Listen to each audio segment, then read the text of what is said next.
Aujourd'hui, pour notre capsule avant-après, je vous amène dans une cuisine de designer, la mienne.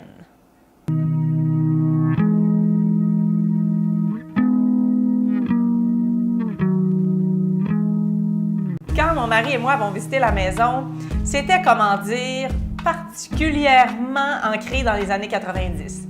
Pourtant, on a vu un immense potentiel à cet espace cuisine qui est extrêmement important pour moi. Notre objectif premier, c'était vraiment de faire entrer le plus de lumière possible dans la maison. C'est un peu toujours ça qu'on fait quand on achète une résidence.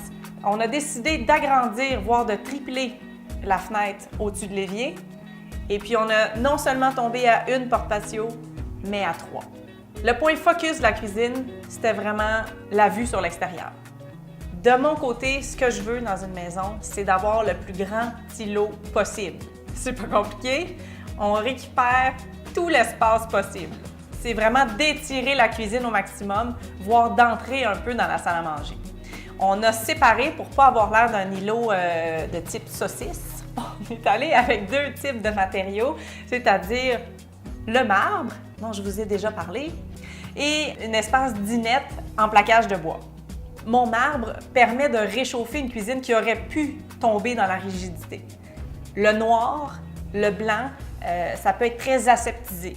Et l'ajout de bois, autant au niveau du coin dinette que de la tablette près de l'évier, que du fond du cabinet ouvert. Donc vraiment, ces 3 petites touches-là permettent de réchauffer l'ensemble.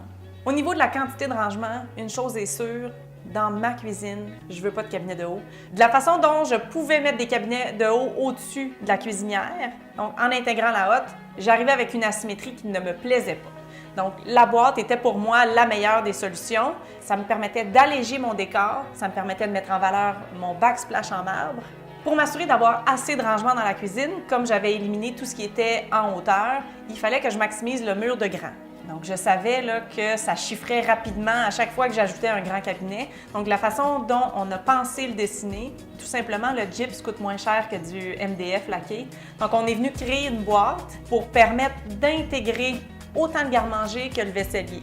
Donc, ça nous permettait d'avoir un look qui est très distinctif. On avait l'impression d'avoir un meuble carrément intégré et non pas des garde-manger tapissés sur un mur, mais ça me permettait aussi d'économiser beaucoup de sous parce que j'avais pas de côté fini. Ça fait quand même 5 cuisines que je fais avec mon mari, mais il fait tout de même assez confiance, mais là, j'y amenais un point de plus, c'est-à-dire qu'il est habitué dans les cuisines blanches, mais là, je lui proposais une cuisine noire. Et dans sa tête à lui, ça ferait un résultat qui allait être beaucoup plus sombre que toutes les autres cuisines qu'on avait eues auparavant.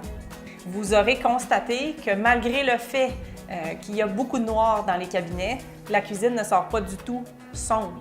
Elle est tout de même très lumineuse. C'est du MDF qui est laqué, donc il y a 7 couches de teinture.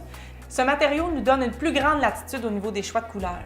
Donc je pouvais choisir exactement le noir que je voulais et je pouvais choisir exactement le blanc qui me convenait aussi. Donc l'objectif premier, c'était vraiment d'illuminer au maximum, puis 2, d'avoir un grand îlot. Après ça, je suis capable de vivre avec le reste.